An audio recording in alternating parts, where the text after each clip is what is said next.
Good morning, friends. We're on our way to the workout here today. We got two guys here. It's a Friday, so we got some fun stuff we're going to do. Play with some balloons for some change of direction. Obviously some plyometrics and some other games you guys will get to see during the workout. With Will, it's his last day, so probably just going to do some power work, get him feel good. He's off to Austria. I think he leaves tomorrow. Whoa, big bump right there. You guys are balanced on my coffee. I don't want to spill my coffee this morning. By the way, I put salt in my coffee. And I was told that by Drake Bear. I call him Bear, Strength to Speed. I can never say his last name right because I always call him Drake the Bear, even though it's not his last name. Long story. It was like Berberet. Whatever, neither here nor there. On to the workout. I was thinking about some things, and I was thinking about me as a former college athlete, some of the biggest regrets I have. And just as an athlete in general. I think it's important to think about those things as a coach, because if you train athletes, if you can understand your regrets, some of the issues you had, maybe you can help resolve some of their potential issues or avoid those.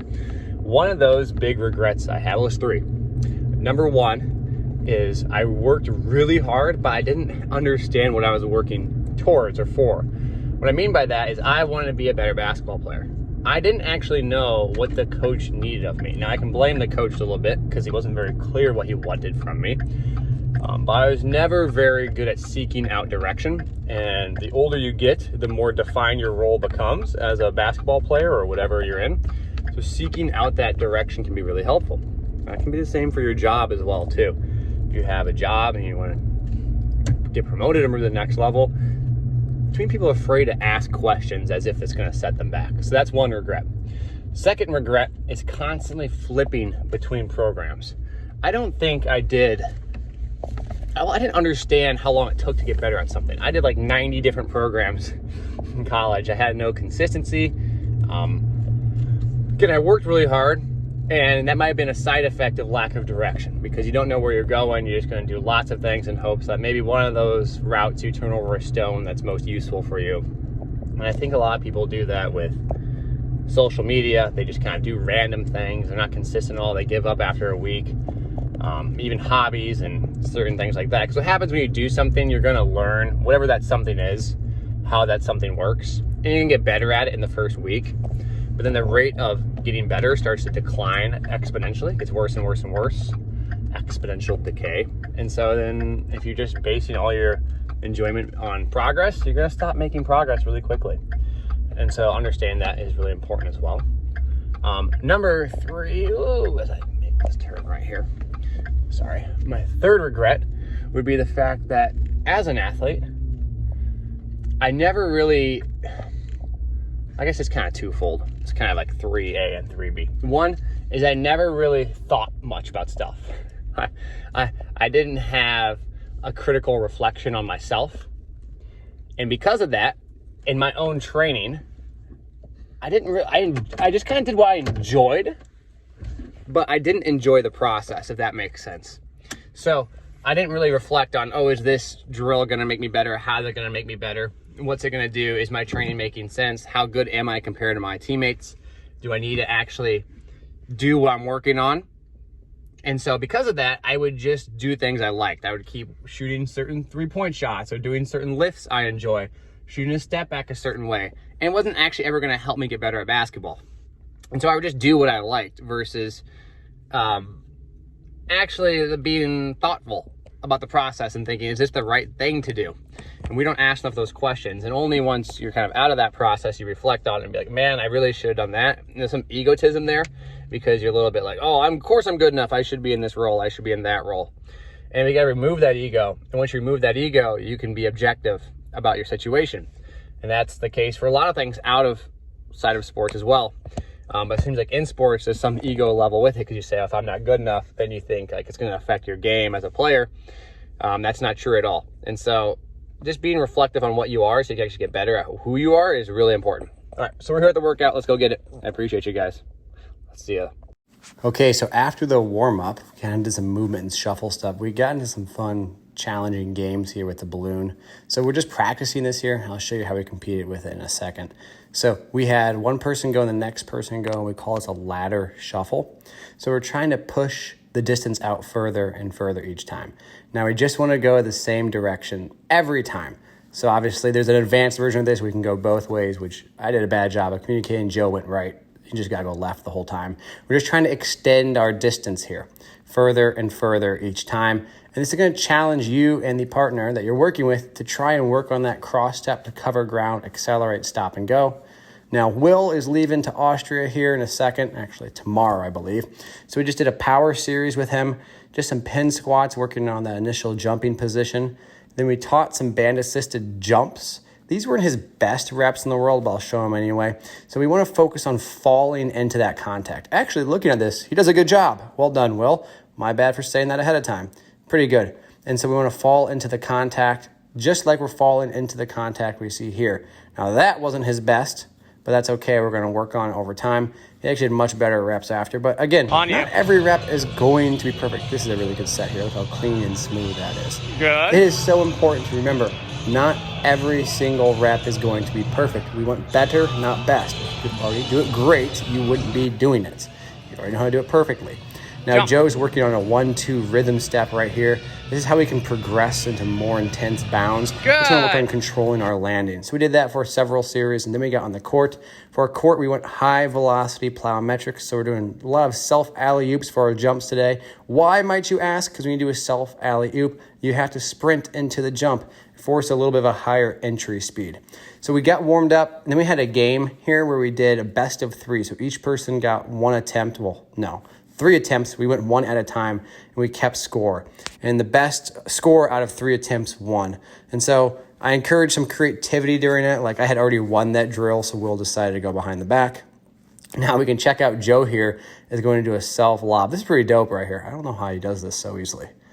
Yeesh, man. He's only he's just turned 15, super athletic. But that's a chance for us to mess around with new stuff. 1 step from the 3-point line, 2 feet. We're going to do things we're not very good at. This is a great opportunity to challenge the skill of the jump. So we don't just want to just jump as high as we can and do things we're perfectly comfortable with in a very controlled, non-competitive setting. We want to push ourselves in awkward positions and sometimes fail. Sometimes not actually jump that high. Sometimes do a movement that bounces off of our foot. If we're just doing everything perfect in training, how are we actually going to get better in training? And then we kind of combined it all here. We did some shooting with some semi-live ones, working on the closeout. And I want to work on that quick, rapid explosion. But again, challenge yourself. Try new things, miss shots, take shots, make shots. It's all supposed to be a way to challenge your body. All right, we just finished the workout. It was a good workout. Sometimes when you finish a workout, you have an opportunity to think about what you just did.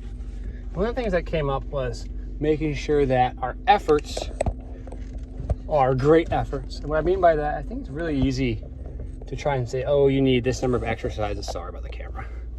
That number of exercises, we should, oh, am I going to train this quality or that quality? And when you do something like that, you end up doing, let's say, 10 different things. There's so many things you want to get done. And none of those things are actually that great of an effort. I mean, you're not trying your hardest, you're not jumping your highest, you're not running your fastest. And that could be for 2 reasons. One, you're actually not trying your hardest. But number 2 is that the movement is too complex, or it's too different, or you didn't give the athlete an opportunity to learn it. They can't even express efforts and force. And so I think a good way to think about your training is just, am I learning the exercise? Can I do the exercise well? And can I express lots of force in that exercise? And then use that exercise to practice the expression of force, if that makes sense. So I'm going to take away. And we're just finishing up, by the way, too. And I was talking to Will. He's leaving to Austria. And it's a funny reminder, because it's different than college kids and high school kids, is that when you're a professional athlete, you're in a job. You're constantly building, literally, not figuratively, literally, your resume. And so when you're at a job, in order to have a good job or do good at your job and build your resume, you need opportunities. Opportunities are parallel to minutes. So if you want to have an opportunity to build your resume in basketball, you need to get minutes. You need to play. If you need to play, you got to be successful within the framework of that job. So if your job is basketball, you have to find ways to get on the court and do what the coach, your manager, your boss suggests you do. Same thing if you're employed somewhere else. If you want opportunities to be in a development group, maybe it's in that company, or you want to take on greater responsibilities within that company, the person who's the decision maker is the person you're going to have to learn to find ways to have them trust you. Learn to get minutes, opportunities with them. I see the parallel I'm going with here. And so when we talk about basketball as a professional job, there are lots of parallels that can help a lot of professional athletes that a lot of us people who've worked in the professional setting have gone through. Because basketball players, when you're in high school and college, it's not a job in that same sense. So it's an interesting thing to consider as an athlete, because you have a specific role in your job, you have an application, and then within that job and your role in your application, you have certain duties you have to fulfill. And if you don't do those duties, you're not going to perform and be able to play. And so with that aspect in mind, when we think about my job as a strength coach, or your job that you're at, or even the job of a professional athlete, it's all about the environment you operate in. And that's going to be the kind of decider of what you get to do and what you don't get to do. And so what I mean by that is, if you're at a job and you're a strength coach in a certain setting and you're not the head honcho, you have to abide by certain rules. If you're in a private setting like myself, you still have to have customers. You don't have a boss per se, but you have an overarching fulfillment or role you need to fulfill, a duty. In my case, duty is to make enough money to support my profession. So within that, you might do things that are specifically there to support your duty. I'm going to go teach a group fitness class, even though maybe that's not my perfect job I want to do, so I can make enough money to support the other things I want to do. In basketball, maybe I have to play help side defense. I have to hustle so I can get on the court and shoot the shots I want to shoot. At your work, maybe you want to do the mundane things, the menial tasks that you don't like to do, but with the insight of an opportunity that's going to be given to you later. And that's a really important mindset to have, because too often people have this excessive growth mindset where it's just like, oh, I'm going to just constantly grow and keep growing and take on new things, but they don't do anything to support the fact that when you take on new opportunities and you try and grow, you typically don't yield much benefit. You don't not benefit's the right word, much gain. You're not making a ton of money. The return on investment sometimes can be really low. You need something that supports that process, that is like fuel that drives the car. Now, if you're just building up fuel and you're just kind of doing the mundane stuff without any attempt to build and grow, I guess that's fine too, because you can build a fuel reserve. But you're again, not really maybe using that fuel to go and explore something. If you're getting lots of opportunities given to you, or you're doing lots of mundane stuff at work, or take on the roles, and you're turning down the opportunity to grow, I guess that's totally your decision, but you're not taking that as a chance to venture out. And so it's kind of a long-winded explanation, but basically think about it like you have a framework. You have to support that framework, that existence, that car that's driving. You have to have enough fuel in it, but you don't just want to drive the same streets every time. Maybe you want to explore a different path, a different road. You have to have enough fuel, your duties, your job, to actually drive the car. But then once you have the car going somewhere, you can kind of take some deviations to explore. If you go too far off course, you might not know how much fuel you have to get back. So kind of just weaving back and forth and probing the opportunities is a good way to think about that. So you say, okay, maybe I can try this. I'm not gonna go all in on it. Let's test the waters, see if that makes sense. So that's kind of my long-winded rant. I appreciate you guys listening. Hope you enjoyed. Take care, as always. Thanks for subscribing and supporting this channel. Bye.